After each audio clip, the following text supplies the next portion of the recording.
Welcome, Pewter Report readers, viewers, and listeners to a brand new edition of the Pewter Report podcast, energized by Celsius. Hope everyone had a great weekend because we're going to have a better than great episode today because of the special guest with us this afternoon. Before we get to him, I'm your host, Matt Matera. Joined with me is the face that runs the place, SR. But of course, our guest of the afternoon joining us, starting left tackle for the Tampa Bay Buccaneers, number 76. He depletes defenders in his way. He knocks them over harder than the pins that he knocks over as a bowler, and he's a pretty damn good bowler. Ladies and gentlemen, it is Donovan Smith. Donovan, thank you so much for joining us. How you doing this afternoon? What's going on, fellas? I'm doing great. Can't complain.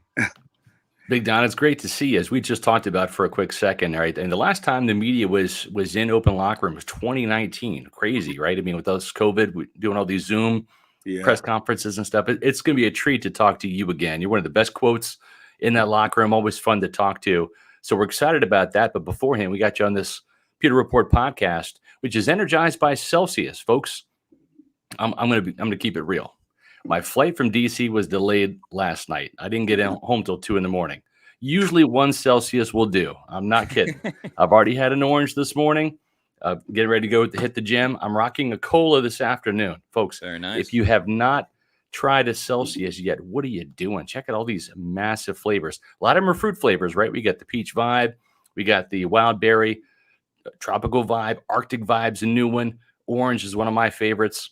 The great thing about Celsius, as you know, is it's got 7 vitamins and it's got the essential energy that you need. And the reason why is because there's no sugar in it. So you get all that energy without the sugar crash hours later. So do yourself a favor, go to Amazon, buy them in bulk, save money with the subscribe and save, ship them right to your door. So you get all that Celsius flavor and the energy right to your door. I got a little carried away last week. It was Prime Deal Day for a couple of days on Amazon. I usually get a couple cases sent to me by Celsius each month. I help Celsius out. Trust me, I've got a stack full of Celsius here that I purchased on Amazon Deal Day. So hopefully you guys took advantage of that too. But we're excited about Bucs training camp. Donovan, you've been around since 2015. Are you still excited for training camp, or are you just one of those veterans that's like, we got to do this again? Can we fast forward to the regular season? To be completely honest, it's kind of a little bit of both. Obviously it's the start of the season. You kind of been away from the football for a little bit and haven't had the pads on for a while. So, anybody who loves the game of football, you most likely going to be, hyped up, amped for it. Yeah.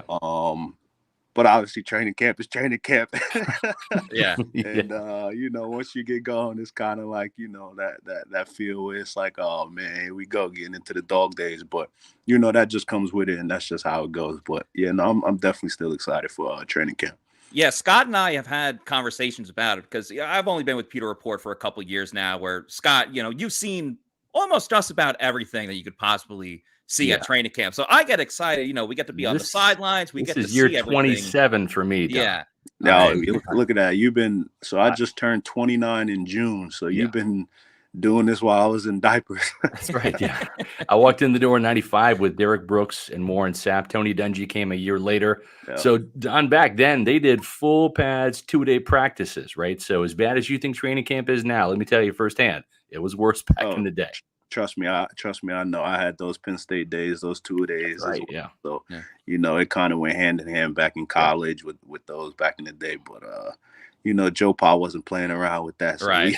we used to have padded practices, conditioning in between periods, and then continue practicing with more conditioning in between periods. So, and the beauty of this training camp, too, is you get the luxury and players say it all the time. It gets a little mundane going up against, your teammate every single day. But the luxury of this year's training camp is you get the joint training camp, not just once, but twice. You go up against the Dolphins and the Titans as well. How much do you look forward to those events where it's like, all right, we get to test ourselves against a little bit of a different competition? Obviously, each year teams are different, and you don't know in August how good they are going to be in like December and January. But just to mix things up, how much do you enjoy when, either you're traveling to Tennessee this year or when the Dolphins come to town. Yeah, no, it's definitely good. Like you said, going against your teammates, you kind of get, fed up with it. Those are the guys who know your moves, their moves, and it's kind of you just out there getting it done and getting better. But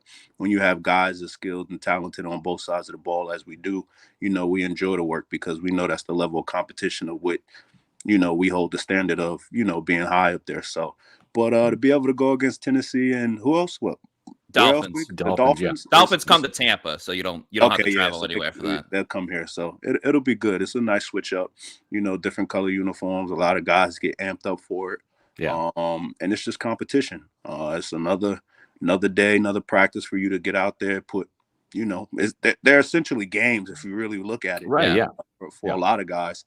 Their games, game reps against good quality players that's, on the opposite team. So, right. A lot of guys get hyped up for it. I love it. Speaking of games in August, right, as a savvy veteran, you have to love the fact there's only 3 preseason games, not 4, right? You're talking about these practices taking place of some of those preseason games, but you love the fact that you're really only suiting up for 2 of the preseason games, not 3, right, because you're a veteran. Right. Yeah, no, it's good. All preseason games are good. It's a good test, good measure for you going into the season, for sure. But, I love it for the younger guys to be able to really get their, game experience, understanding how things go, and just really seeing, because it is different, it is different come season time, when you're in between them lines. So to be able to have those guys get out there and showcase their talent is huge. But we'll see what Coach Bowles has us on the veteran plan or whatever it may be. So and you're it's all good.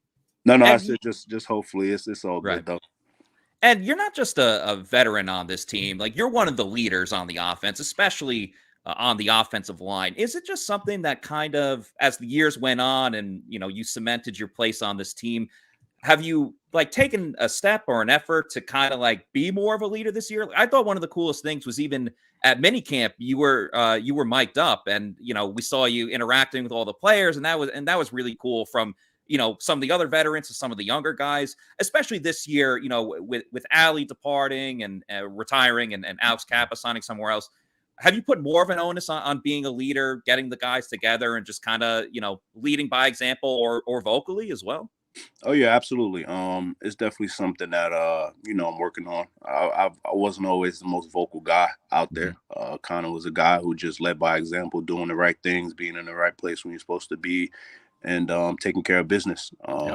Anytime you ain't got nobody on your back, that's pretty good. So that's kind of how I like to approach things and get things going. But that's just my personality. I love all the guys on the team, my teammates. You come into so many different men, from all different walks of life, and you just get to be able to tap into them. And when I say tap into them, you get to learn their personality, what they've been through, how they grown up, where they, stuff that they into, and it's an introduction to me sometimes because I'm not used to a lot of things. Let's say a Midwest person or something like that. With city boy, it's a solid mix. So it's a learning process as well, and I just embrace it. So it's definitely something that I take pride in, and for sure, being able to lead these guys to be what we want to be. You're one of the most likable guys on the team. You're always playing the music in the locker room. Guys are gravitating towards you. One of the other most likable guys in the team is not going to be there this year. Dominic asks, can Donnie announce the return of Gronk today? So were you surprised by that? Were you surprised with Rob Gronkowski retiring? I was. I assumed he would either come back right before the start of training camp or just pull the real veteran move, skip training camp, and sign before the start of the season, or maybe mid-season. But I mean, it sounds like he's not coming back. Yeah. I kind of was surprised in the retirement. I was right along with you. Thought he was going to, hold out until training camp, sign, right at the end, and make sure you do it the right way. But when he announced his retirement, it definitely caught me off guard. But, you kind of just get a hint at these things when dealing with these guys through the locker room. Not sitting there saying that it had been talked about prior, but, he's what, 11, 12 years in, if not more. And, he was dealing with some things injury-wise in his body. And, it's just a matter of, what works for him and his family and his life. And, that was the decision that he came to. And, why not? You're the greatest, arguably one of the greatest tight ends, in the NFL, NFL history. And, to be able to go out with coming back out of retirement to winning a Super Bowl to, chasing it again. I feel like he's very satisfied and content with where he's at. And like you said, he's going to go out there and enjoy his life and business and all of those good things, which is, really what it boils down to. Because, outside of being a football player, you are a man and businessman, whatever it may be. So. And Don, let's face it, you're one of like the most Iron Men Buccaneers. Right. I mean, there's Rondé Barber. He's at the top, right? I think he had like 15 straight seasons of not missing a game, right? And you're not there yet, but you haven't put in like 16 years like he did, right? But I mean, you're known as the Iron Man, at one buck in your place in terms of just not missing starts, playing through injuries, etc. But Gronk broke ribs and had a punctured lung last year. I mean, that's different from a sprained ankle or a sprained knee or, a shoulder or whatever. I mean, that's like you can't breathe. And every time you get hit or hit the ground, it hurts, even though you've been cleared to play, right? Right. Yeah, no, that just speaks volumes on, how much it means to him. He cared. He obviously is a ton of things, and I'm pretty sure it's a lot of players you're thinking about, my team. I can't let my team down. I'm this player. I'm this guy who's, like you said, one of the greatest tight ends out there. My 70% is better and will be good and suffice, out there. I will go out there and give it all. But like I said, that's just the mentality and the strength that he has to where to be able to play through that pain, to be able to sit there and let it subside and go out there and do what you need to do and still, do it pretty good. Like you said, it's immaculate. So did you notice that last year with Gronk? I mean, when he came to the sidelines, I got to assume again, it's you can be cleared to play, right, Don? I mean, you know what I'm saying? You can be cleared to play, but you're not healed up and you're not healthy. Tough. It's definitely kind of tough. I mean, substitutions in and out. I may be on the field. I may not, notice any of that. So y'all probably got more eyes on it than I do.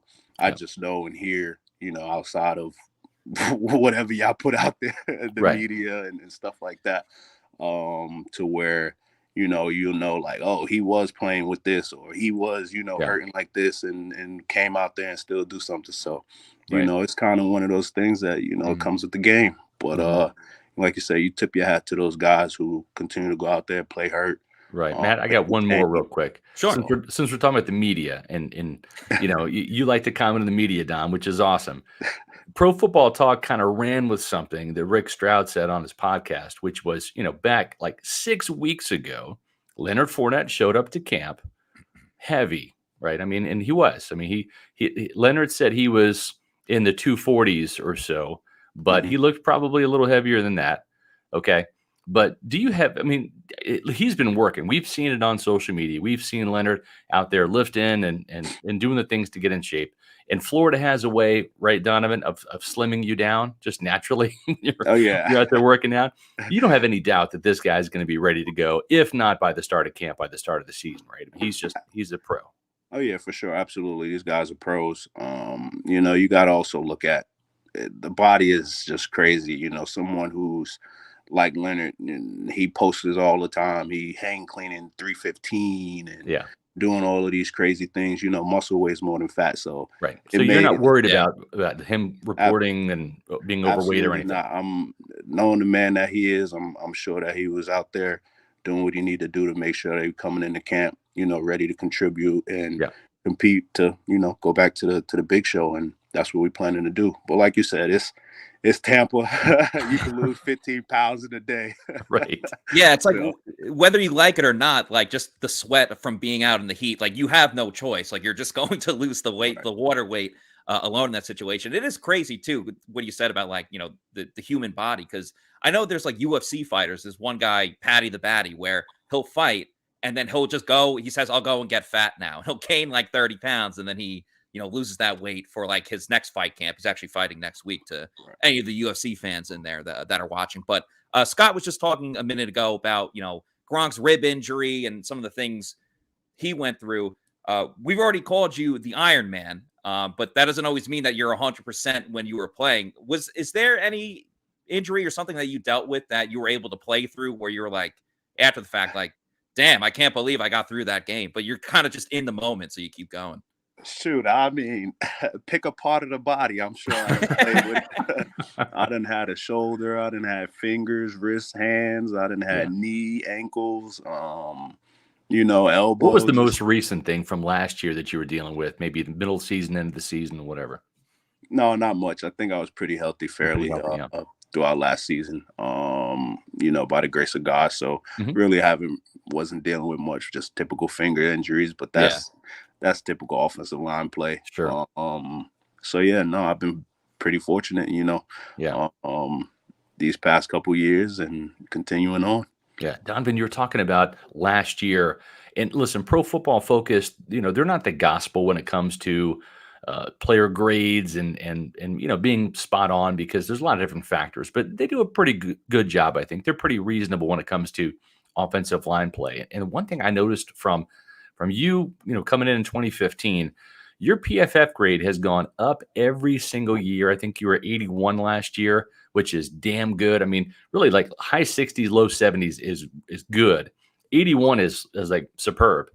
And you gave up 1 sack according to PFF, and the penalties have come down throughout your career, and you've done a really good job with that too. But I mean, last year was your best year. I mean, just from a statistical standpoint, do you feel, because it's hard to measure offensive linemen, right? Outside of how many flags did he get, and I'm talking individual offensive linemen, right? And sacks allowed, those types of things. But did you feel like last year was your best year yet? Oh yeah, absolutely. And I'm big on just being consistent. Consistently growing, getting better. That's something that I take pride in. You're never too old to learn new things. I do a good job in the offensive line room with Coach Goodwin and Coach Gilbert to, getting ready, technique-wise, in the playbook, understanding the game plan and stuff like that. Throwing that snatch and trap like you did last year a lot. It's a whole lot to go into it. It definitely was a good year for me. And, I'm just going to keep building on it. Was there a moment for you? Because as Scott said, you've improved every single year. Was there a specific moment? I don't know, maybe 2 seasons ago when Tom got here, or just progressively throughout your career where, I don't know, it just started clicking for you, where you're like, okay, like now I got it. Now I can build on top of this and move forward. And get on that list where, build your offensive line. They can get you on the list this time. Right. Obviously, you had some beef with them. Yeah, no, for sure. I definitely feel like I've always been this player. It has been, it's sporadic or whatever you want to call it, but just coming in turns and knowing who I am and what I need to do, not trying to do too much, not trying to step out of my box and compete down to whoever else or whatever it may be. So, to be able to just go out there and just play my style of ball and be me, that's just kind of been my mentality and mindset. I mean, I doubt that I can curse on her, but I don't care about anybody else or who I'm playing or what's going on. Right. They got to deal with me when we go out there. So, that's just my mindset. Play with a lot of aggression, a lot of passion out there, and that's just been my thing.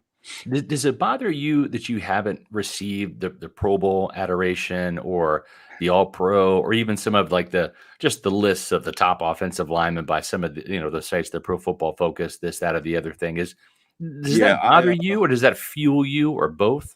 It's definitely both. You know who you are, or I know who I am. I know my player. I know other guys that's out there that's playing. I see what I do. I see what they do, and however it pans out. But my time will come, for sure. But it definitely is a little frustrating at times to see certain guys or people get accolades and stuff like that, and it's just like, wow. But like you said, it just doesn't line up sometimes. When you say 81 is superb, and then you got somebody who's whatever it may be go and have better accolades, and but it all has a big part in the whole city, the whole media market, base they have, the market, all of those things. So the Super Bowl ring has to help, though, right? Yeah, at the end of the day, that's what I'm worried about. Super Bowl ring, obviously, Pro Bowl is just something that you can put under their belt. resume and everything. All Pro is also probably one of the next best things to put on there next to a Super Bowl ring. So, out of those two things, that's all I'm worried about pushing for, and just knowing that, ultimately it's just going to make the team better to be able to get another ring. So holla at me when they get rings. Exactly. All right. I'll make sure to get a snippet of that video for future publication. But yeah, you make a great point. And Devin White mentioned too, he was like, he went to the Pro Bowl last year and he said, I never want to go to the Pro Bowl again, because that means you're not playing in the Super Bowl. And especially the run that you went on, you specifically, to win the Super Bowl, to win that championship at home. Like, you went up against Chase Young in that first playoff game. Obviously the Saints have been, so tough to go up against in all the battles we've had with them. Going to Green Bay and winning, and then, finishing it off with, all the points you guys scored in the Super Bowl. Do you, does it hype you up more when you go up against some of the best pass rushers in the game? Obviously, you're going up against a couple of tough players this year too. Do you kind of, I don't know, does it hype you up more? Does it pump you up? Do you wear it as kind of like a badge of honor type of? Yeah, it's definitely, it's just competition. You go out there and they're so-called the best. It brings out the best. It makes you go out there, you work twice as hard. Go out there, make sure you show and do what you always do and practice to do, to make sure you, like you say, you put your name on the map. Those things is just something that, it just comes, I say, second nature, because, I'm all for the challenge. Yeah. I'm never going to be scared of another man out there. You win some, you lose some, but, you're going to keep fighting and keep going. But I'm going to make sure that I'm going to win more than I lose. So that's the way it goes. Well, you guys were 13-4 last year, best record in Bucs history, 8-2 mark at home, the best in franchise history. But what's it going to take to beat the Saints in the regular season? And what's it going to take to beat the Rams? Because the Saints have got you guys 7 of the last 7 games in the regular season, and the Rams last 3, including the playoff game. Me personally, I feel like, and I guess I could speak for some of the guys, I just personally feel like we need to go out there and just focus on us. Don't worry about our opponent, worry about who they are, what they do, or what's going on. And sometimes, I feel like we make the moment bigger than what it needs to be. We need to just go out there, play our style of ball, and make them deal with us, like I say. As long as we're doing what we need to do, 11 guys, and, each side of the ball, offense, special teams, and defense, it all going to work out. And like I said, I'm always take, my guys that's in that red, pewter, and white, no matter what, against whoever. So, it's definitely important that we go out there and make sure that we play Bucs ball, regardless of who it is, Saints, Rams, whoever it may be. Yeah. And, that's the way that I feel like we personally need to take that next step and be able to, beat them and take care of business. Donna, do you have to run the ball better? Now that 9-0 loss at home against the Saints was one of the weirdest games I've ever seen in my life. For you guys, A, to be shut out, B, to lose just about all of your offensive weaponry by the halftime or the third quarter, right? And then C, that was a game you actually did run the ball really well. It just was just a fluky, quirky game, right? Where I mean, if you score 10 points, you win, right? And with this offense averaging 30 points per game for the last 3 years, it was just kind of a fluky thing. You did run the ball really well there, but it's been hard to run the ball against the Saints. It's been even harder to run the ball against the Rams. Is that going to be a point of emphasis this year? Because you got the Rams again on the schedule, and of course you got the Saints twice. Are you just trying to establish that running game to help and provide some more balance against those teams? Oh yeah, for sure. I feel like the number one thing a lot of teams should do in the NFL, or their thought process, is you got to run the ball. You got to have a good run game, because it just opens up the pass game, play action game for you to do different things. You never want to become one-sided out there in the NFL. And did you get too lopsided sometimes? I mean, it's hard, right? Because you got the greatest quarterback of all time and all these weapons to throw the ball to. But did it get a little lopsided at times? Yeah, for sure. I mean, we did get pass heavy, but we know who we were and what we were doing. Any given week, we knew we was going to go out there and throw the ball 30 times, 40 times, whatever it may be. Not sitting there saying that's what we wanted to do, but that's just the way that it happened. But at the end of the day, like I said, you got to get the run game going. And that starts up front. For sure is something that I think that we're going to focus on heavy and, work towards to make sure that when we get those called runs and everything that we make them go. Yeah, and obviously when it comes to the run game, it has to be a collective effort from the offensive line. It can't just be you and Tristan and Ryan Jensen. You have two new starting offensive guards. Shaq Mason's taking the one side, but lining up next to you, there's going to be a little competition this year in training camp with Aaron Stinnie, with Luke Gedeke. What have you seen from those guys? Are you looking forward to the competition? Because it affects you, obviously. You have to communicate with the guy next to you. How much are you looking forward to that? Yeah, no, I enjoy it. To be able to see guys just go out there and make a name for themselves, establish themselves in a position to be able to help the team is huge. Between Stinnie and Luke, and you still got Haynes. Yeah, you still got Hainsey that's out there. Nick Leverett. Leverett. So, it's not going to do anything but just make everybody better.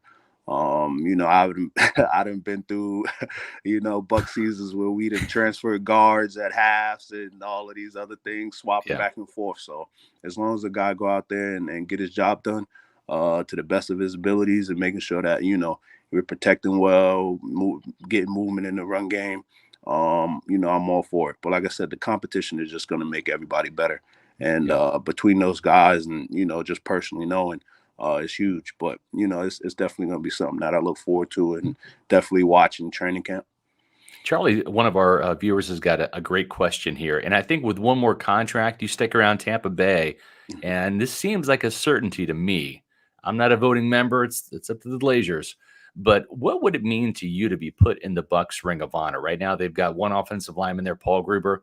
And I think I told you back in Jameis Winston's camp, I want to say back in 2017, I said, Donovan, do you have the potential to be the best offensive tackle, the best left tackle for sure in Bucs history? Now, Tristan might give you a run for the money at the offensive tackle, but in terms of being the best left tackle, which is that franchise position essentially, right? Like you're on pace to being that guy. What would it mean to you to have that type of distinction? Yeah, no, it would mean a lot. Just being a guy, from where I'm from, a lot of quote unquote uncertainty on what was going on, coming out of the draft and stuff like that. So to be able to have the Glazers family and the Bucs, take a chance on a guy like me and then still here 8 years later, it definitely would mean a lot to, have my name put up there in the stadium or whatever and whatnot, because it just shows, the hard work, dedication, and commitment that I have, for this team and for this family to be able to go out there and compete and be the best that I can. So, it definitely would mean a lot. And I would assume you want to retire as a Buccaneer, right? You're going to hit free agency again, right? I mean, that's good. And what I got 2 years left. And the way those PFF grades keep going up, the price tag is going to go up. But Jason Light, this front office, this coaching staff, they love you, right? I mean, you feel the love from this team. Absolutely. And I'm sure if everything worked out, I mean, isn't that your dream to retire in red and pewter and be one of those franchise players? I think that definitely would be something that I don't know of many guys who may have been drafted by a team and then still be able to retire by the same team. Right. Still spend all of those years with that team. So, it's definitely something that, I would look forward to and obviously not opposed to doing right. and whatnot. Because like you say, I started there and why not finish there? So, it's definitely something that, I've thought about and, it's definitely there. But, at the end of the day, we'll see when that stuff comes or when that time comes. Because like you say, you never know. Yeah. And speaking of the coaches, how much has Harold Goodwin and Joe Gilbert meant to you and your progression and your success as a player? It's been huge. I feel like I've only been in one locker room, one offensive line room, but I genuinely feel like we have probably the best offensive line room out there. Just in the sense of, the men in that room, all the different personalities, the hard work that each guy puts in, the hours of dedication is huge. And to be able to just, compliment it with, Coach Goody and Joe to coming in there and making sure that, the biggest thing that we always say is the dictatorship, and I mean, it's not a dictatorship, it's a partnership. We out there all on one accord trying to get, the right answers, right place, right time, all of those things. And, what better way to do that than being on, the same page with your players. So, that's definitely something that they've made a point to, since they come in, and, to be able to just have coaches really listen to you, and really, take heed to what you're saying is huge, because it just, regurgitates back to them, because when they ask of something from you, it's easy for you to be like, okay, or they need this done. It's easy for you to say, okay, and get it done. So yeah, I love our locker room. I love our offensive line room, and, hats off to those two guys for building out the best offensive line, you feel me, in the league, in my opinion. Yeah. So yeah, it's definitely definitely a good time in there. Donovan, Jason Pierre-Paul was a known commodity when you guys go good on good in training camp, right? You knew what you were getting from him. Also, Shaq Barrett, who's been around since 2019. What have you seen from either the OTAs or just practice last year? I know you went up against the second team last year, the practice squad in practice, but Joe Tryon-Shoyinka is going to be starting this year, and he might be playing more on the left side. You might see more Shaq Barrett, but he's a younger guy. What have you seen from JTS, and then also a couple of the guys that were on that practice squad, that scout team that you will be going up against in camp again? Cam Gill and Elijah Ponder. Tell me about those three guys and give me a little scouting report on them. It's good. To somebody like Joe is definitely a rare breed. To be as long, as quick as he is, as strong as he is, as powerful as it's amazing to be able to see him work. For a guy, what's this, year 2, 3? Yeah. 2. Yeah. 2. Yeah. Feels like more. Year 2 is definitely going to be a big spark. He plays with a lot of fire, a lot of passion, and all he knows is to go hard. 100% of the time. So that's something that you want. And it's a mentality thing. To where, he could go out there and give you every look possible as a defensive end, power, speed, length, finesse, length, all of it.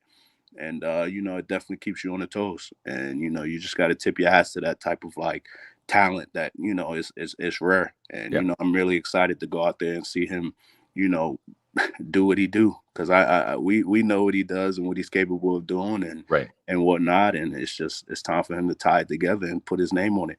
And as for Ponder and Cam Gill, those are also two guys that come in and compete hard. They work hard, they work their tails off, and they're always the one stepping up to go out there and put their pad on and get that rep. You know what I'm saying? They definitely don't shy away from it. And it's something that's definitely special. Cam's twitchy. He's fast. He's quick. He'll get up under you. And it's pretty good to be able to see those guys, blossom. Ponder's kind of an amazing guy because he played 3-technique defensive tackle at Cincinnati at 275. Yeah. Now he's down to 240. Yeah. I mean, it's been a remarkable transformation for him. But absolutely, he still attacks you like a tackle, but college they like it. College they like to beef you up, right? They like to beef you up, but once you get into who you are and understanding your body and what you're comfortable with and how you move and what fits and what works, everybody kind of taper out and figure those things out. So it's definitely I'm glad that those guys are on our squad. Don, we appreciate your time. We got 3 more for you. JC Allen's got one.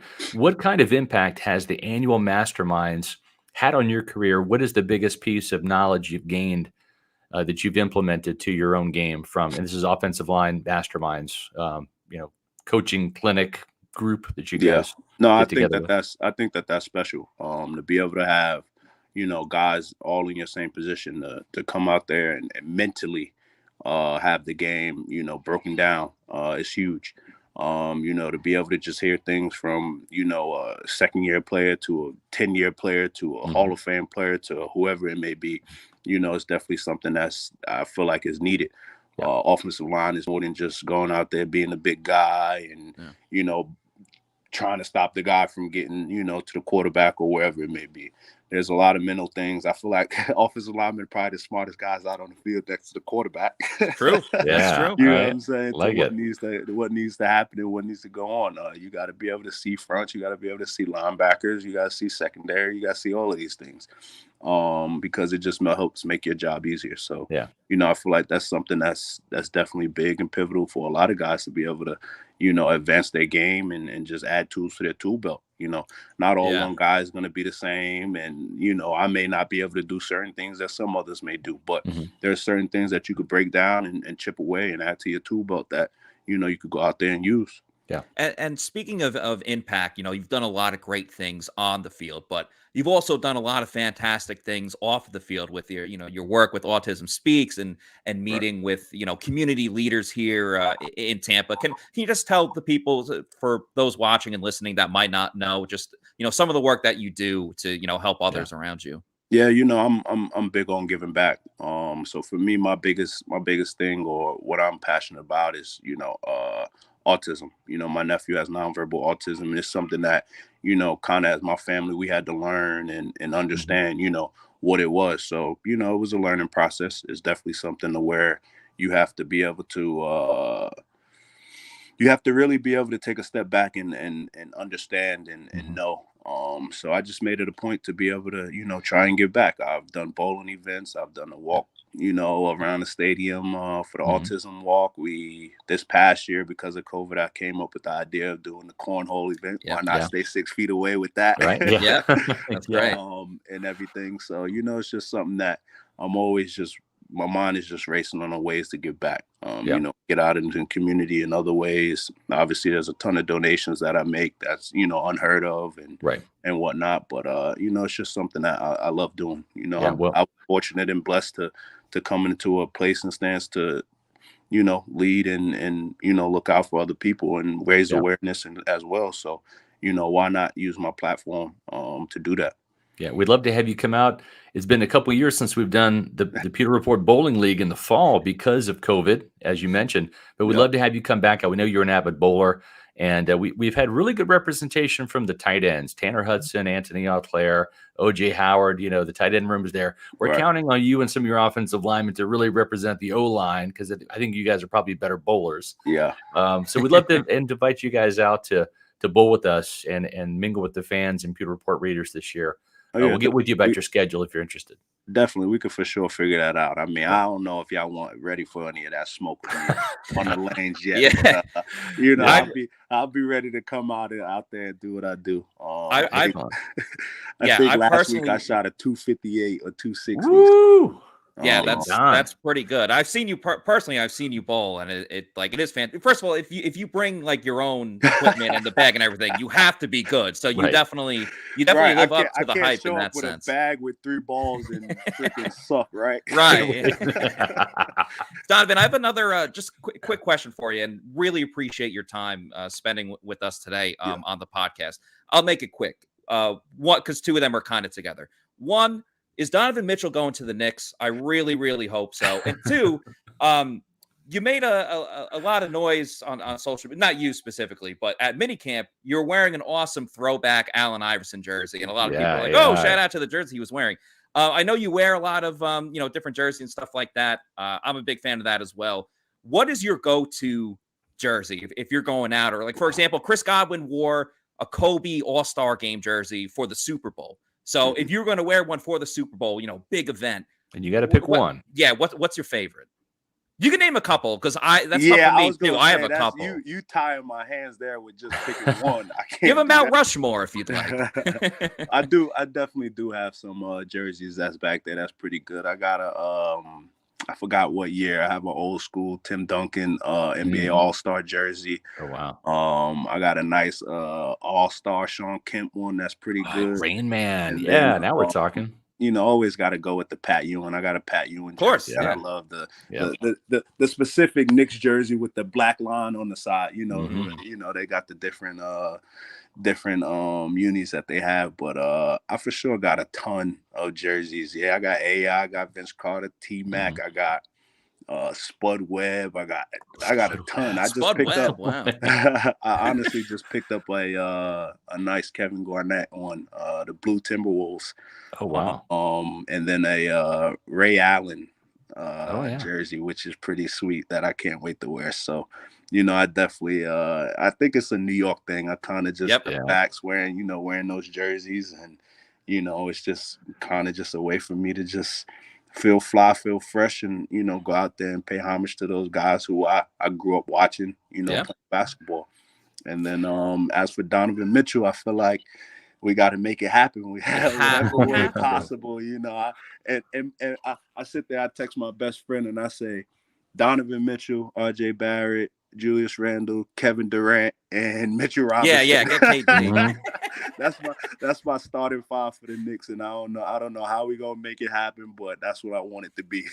And Donovan loves New York. Like I know you're a Yankees fan, but he's like a huge Mets fan. He's tweeting about the Mets like every other tweet that he has. So you already know he wants to be in New York. So the Knicks absolutely have to make it happen. It's definitely a must. You know how it's been a while since the Knicks have really had a great season. Obviously, they made it 2 seasons ago. They made the playoffs, but before that, it was the Staten Mello. It was the Staten Mello team that last made the playoffs before 2 seasons ago. So, absolutely. Those Mello years was great. Yeah, that was a lot of fun. Donovan, last question for you. This is my 27th year covering this team. I can't remember a hotter start in terms of opponents that are going to be bringing the heat. Dallas Cowboys, New Orleans Saints on the road. Then you got the Green Bay Packers and Kansas City Chiefs. I mean, that's an action-packed opening month of football right there. What's your thoughts on the start of this schedule? I know you're up for the challenge, right? Yeah. And it's not like those teams, it's not like you guys are afraid of them. They should be afraid of you, right? Because you're Tampa Bay Buccaneers now. But what are your thoughts on that? I know you're up for the challenge, but I mean, that's a tough opening task right there. Yeah, no, it's great. You kind of you break down the season into quarters, so 4 games each. That first quarter is definitely huge. You kind of recent years you kind of have the early games on to where they really don't decide much or have much merit on anything, but strength of schedule and strength of opponent matters, and those are all great teams. Yeah. So, to be able to go out there and play our style of ball and come out with a W is going to be huge. And it's just going to set us up for, what our season is going to be for sure. Because obviously, those teams are the standard top of the top tier, whatever it may be. Right. And, to be able to go out there and, like I said, compete, have fun, and make sure we end up in the win column at the end of the day is all that matters. So, never back down from anybody. We show up when it's time and we ready. It's definitely going to be live, loud, ridiculously crazy, whether it be home or away. Yeah. Because as you said, COVID is, kind of, everybody getting back to normal and everything's back to full tilt. So it's definitely something that, I look forward to, and I know all the guys are. And full tilt, there's like 4,000 more fans in the stands now. That south end zone's got even more crazy Buccaneer fans. So that's going to be awesome, right? I love it. Yeah. Well, we love having you on the Pewter Report podcast, Donovan. Thanks so much for your time. Thank you so much. Training camp is like, 10 days away or something? I mean, we're pretty sure I'll see you. I'm pretty sure I'll see you pretty soon out there. No doubt. Stay cool in the meantime, Donovan. We greatly appreciate having you on the Pewter Report podcast. We'll get to you about that Pewter Report Bowling League, and enjoy the rest of your summer vacation. Thanks, all Donovan. Right, fellas. Appreciate y'all having me. Absolutely. Yes, sir. Have a good one. Man, that was a good stuff right there. Donovan Smith. We're talking Buccaneer football with there we go. Yep. with the with the guy that really Matt is on his way to playing his best football. I mean, I think he's there, but that was a great question that we had from one of our viewers about the Ring of Honor, right? Because I mean, you got to stack the Pro Bowls to get the Hall of Fame consideration, right? I mean, like Levante David, the numbers say Hall of Fame, the accolades and the reputation of only being a one-time Pro Bowl or a one-time All-Pro, despite his distinguished career. I just don't see the path there for him to make the Hall of Fame. But Levante's a shoe-in for the Bucs Ring of Honor. Yeah. And I think Donovan's on his way there. That was a great question, a great point right there. That absolutely was. It is very interesting because the like for those who are big fans of TV or a movie, the character arc of people is what's so interesting. And Donovan's in his own is one that's been, he hasn't been like an enemy or a villain or something like that. Right. But not everyone loved Donovan Smith the first couple years into his career. Sure. And then he really put it together. And now it finally feels like he's getting the praise that he deserves, where he's put it all together. He's got the physical tools, obviously. He makes highlight reel blocks per year because he's pancaking guys, getting out in the open. I honestly had I don't want to keep him here because we'd be here for 2 hours, but I had 15 more questions that I wanted to get to. He said he's going to give us 20 minutes. We got 40. Yes, right? exactly. And we told him ahead of time, we're like, Donovan, we're going to get talking. We're going to have a lot of fun. It's going to fly by, right? And that's what happened. So that always happens on the Pewter Report podcast with the Bucs players. Hey, we're fun people to hang out with. You're damn right? And we ask good questions. We get great comments and questions from our Pewter people, and it's just awesome. I really enjoyed having him on, and we'll have him on again later. And he really showed some genuine interest. We were talking before the show started about the Pewter Report Bowling League, which Matt. I think we're there yet, right? When it comes to the Pin Chasers promo, let's just do it right now. Yeah, let's absolutely do it. We talked a lot about Pin Chasers today. Obviously, Donovan Smith is a great bowler, and the best place to go bowling is at Pin Chasers. Donovan's been there a ton of times. He essentially has residency at Pin Chasers. There's multiple locations, as you see: East Pasco, Zephyr Hills, Midtown, and Veterans. There's one very close to the Buccaneers facility, the Advent Health Training Center. But it's more than just going bowling. It's a fun night out with friends and family. If you want to book a birthday party for your child, they have an arcade area. So your kid and their friends and family can bowl and play video games at the same time. The food is extremely underrated. Pizza, great. Chicken tendies, awesome. The nachos, fantastic. So when you're going to Pin Chasers, you're going for a full night out because there's different deals every single night. All you could bowl, all you could eat pizza, brunch on the weekends, $1 Miller Lights. They literally have everything for everyone. Just go to pinchasers.net and see what type of deals that they have because they're always coming out with new ones too. And their owner, Anthony Peroni, huge Bucs fan, season ticket holder. So you're helping out fellow Buccaneers fans. And keep an eye out for the next Pewter Report Bowling League coming soon. Pinchasers.net. And you will enjoy it, as I said, with friends and family. Yeah, we were supposed to. We kind of teased it. We were supposed to have an event this Saturday, and Rachaad White was actually going to be there. We were going to do a bowling event with Rachaad White. That was the reporting date for the Bucs rookies. Yeah, not just quarterback school, but also the rookies. So he had to back out, but I'm sure we'll see him at Pin Chasers, and we had him on the podcast. And we've got some cool things lined up with Rachaad that we're going to talk to you about at a later date. But one of the things we want to talk about right now is we got another special guest. That's right. Yeah. D. Delaney. The guests keep on coming. And D. Delaney, obviously a very cool story too. He's a player that bounced around a little bit and, not your typical story of getting drafted, early in an early round and made a career out of himself. He's really scratched and clawed his way and fought for, everything. Great training camp last year. Bruce Arians was all over this guy, just praising him. And man, once again, in OTAs, now granted, pads aren't on, but pads were on last year in training camp. But pads were off during, OTAs, and this guy was really the best playmaking defensive back. And probably him and Mike Edwards, right, in terms of making plays during the OTAs and minicamp. Yeah, absolutely. He was involved in, it felt like everything. Getting interceptions, a lot of coverage plays. He won some, he lost some, but made a lot of good plays. And you just got to go and keep, just keep at it. Because I think he provides solid depth for the Tampa Bay Buccaneers. Right. And he had a role last year where he had to play significant snaps because of all the injuries. So he's definitely, that's why they say next man up and everything like that. Like he's a key piece depth wise to the secondary that obviously went through the absolute ringer last year. Right. Went through so many different things. So that's going to be exciting to have him. Wednesday. We're going to have D. Delaney on Wednesday. So that's something you definitely want to tune in for. I mean, we didn't really say it at the top of the podcast, Matt. It really didn't even bear saying or even repeating. But I mean, we knew this was going to be the best Pewter Report podcast we've ever done. Yeah. And Donovan Smith's help, it was. So thank you, Donovan Smith. That was awesome. Scott, I think we could put this podcast in the Ring of Honor.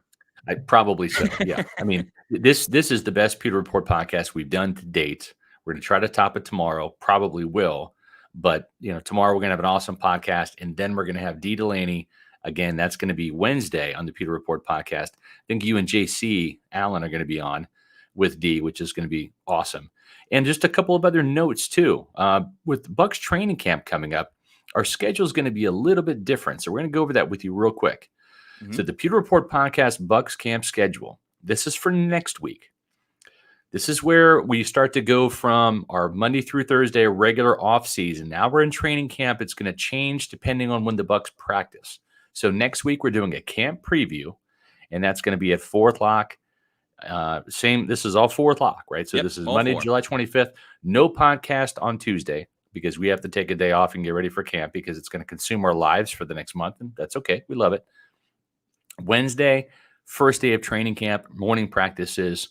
We're going to have a podcast at 4 p.m. And then the same thing Thursday and Friday. So next week, Monday, not on Tuesday, Wednesday, Thursday, Friday. There is a Saturday practice, but we're going to kind of recap that. And on Monday, recap Monday's practice as well. So we believe Monday is going to be the first day in pads. So definitely make sure that you're on there on August 1st. That's practice number 5. 6, 7, and 8 next week. So the practice schedule and our podcast schedule for week 2, this is in August, will be Monday, Tuesday, Wednesday, not Thursday. That's the day off. And then Friday. So keep note of that. We're going to be putting this schedule up there until next week. So you'll have an indication of when you can tune into our live Pewter Report podcast.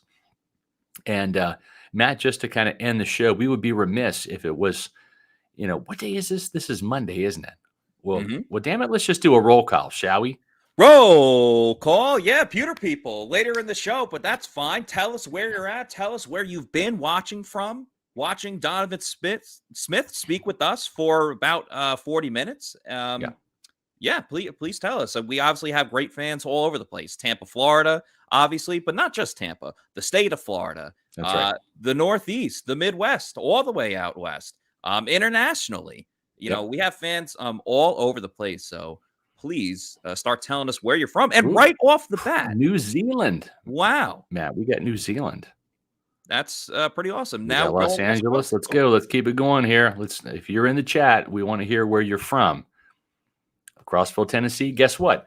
I'm going to be going to cover the Buccaneers practices in Nashville with our intrepid photographer Cliff Welch. So I will be there in Nashville. I'm not sure where Crossville is, but maybe we can connect and check it out. We got Chicago in the house. Awesome. Waco, Nebraska. Holy smokes. We got Midwest. We got the South. We got New Zealand. We got the West Coast in LA. Shout out Emily. Emily, avid commenter on the podcast. So shout out to you. I don't even know where that is. Altamonte Springs. Altamont Springs. Yeah. Yeah. That's the Gulf Coast, I believe. Cool. Gulf Coast of Florida. We got Massachusetts representing. Thank you, Ray. We got San Diego, and we got Oakland. So another San Diego too. Right, San Diego. We get a lot of West Coasters, which is cool because that's different time zone. I mean, not New Zealand time zone. That's a different time zone altogether. But very cool, though. We appreciate everybody chiming in. And, we certainly appreciate Emily's reminder to hit that like button, that thumbs up button. Because, folks, what that does is that lets the YouTube algorithms, right? It allows them to get manipulated in a positive way. This is big tech working for us. And it puts us in front of more Pewter people like you, more Buccaneer fans that can go to pewterreport.com and subscribe to our Pewter Report TV channel on YouTube, which is awesome. So we're cruising towards 9,000. Our goal by the end of camp is to get to 9,000. And we'd love to, by the start of the season, or I should say into the season, get to 10,000. That's our goal. Yeah. So we're about 1,400 away. We feel like we can do it with the support of you guys out there. So if you have not hit the like button yet on our Pewter Report podcast or any of the awesome videos and clips that Matt puts up, please do so. And then also subscribe to the Pewter Report TV channel on YouTube. That greatly helps us out.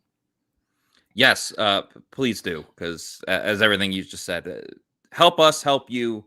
We're helping each other with everything like that. Love this comment from Long Lost Glazer in honor of Donovan Smith today. Yep. And from Owings Mills, Maryland, by way of Hempstead, New York. Very funny. Shout out Long Island. Absolutely. At Yep. Hempstead. Scott, I think one last thing we should do. I mean, Donovan Smith was money today. Yep. He was absolute money. And the best way to plan with your own money would be with Immuni Financial. I agree. At Amuni Financial, we help you live in the now. Congratulations. We're so happy for you. Thank you. And even though the now may feel very different, you still need to plan for the future. How's retirement treating you? Oh, just fantastic. I know I say it all the time, but you really got to come up to Colorado. Let's do it. All right. Yeah. We can help you develop that plan to keep you on track so you can still prepare for tomorrow, today. Amuni Financial. Plan ahead, stay ahead. Colorado. I'm going to go there at some point in time, right? I just got back from Lake of the Ozarks. Then I was back for a couple podcasts. Then I went to go see my family up in D.C. I've got family out in Colorado. Oh, cool. But listen, what I think Immuni's talking about is retiring and doing some real traveling, not just a weekend here or there, but really enjoying the fruits of your labor, right? And enjoying retirement. And in order to do that, you got to plan. And that's where Immuni Financial comes in. They help you plan ahead so you can stay ahead. Listen, folks, I'm not just a pitch man for Immuni. I'm actually a customer. I've got the vast majority of my assets in wealth and retirement services with Immuni Financial. So I'm speaking as someone who is a Immuni customer. And when I say that they do a fantastic job, I mean it. They're more than just legacy planning and brokerage and advisory services, more than retirement accounts and college savings accounts. They have all the experience that you need to steer you into the right path and take on this kind of economic and financial storm that we're in right now. And I've been very impressed with the advice I've gotten from them. They got 40 years of experience in the Tampa Bay area. They're also able to help clients across the entire country. So give them a call. Do what I did. Call 1-800-868-6864 or visit them on the web at amuni.com. That's AMUNI.com. And tell them Pewter Report sent you. Oh. Here we go. Playing There we tag go. with the. Yeah. Well, there you have it, folks. The best episode ever in the history of Pewter Report podcast. We're up like over 500 podcasts now, something like that. I know. So truly awesome. And this was the best one yet. So congratulations to everyone. You are part of history. We're going to try to top that again tomorrow. So thank you to everyone watching and listening. Again, please make sure you like and subscribe. Help us with that algorithm. Tell your friend to tell a friend to tell another friend and subscribe there. So for Scott Reynolds, I'm Matt Matera. Oh, yes. Dee Delaney on Wednesday. Make sure you come back for that. Coming up. Put that in your calendars. So for Scott Reynolds, I'm Matt Matera saying thank you, everyone, for watching and listening. We will see you tomorrow for another edition of the Pewter Report podcast. Out. Thanks, Donovan. Thank you so much, Donovan Smith.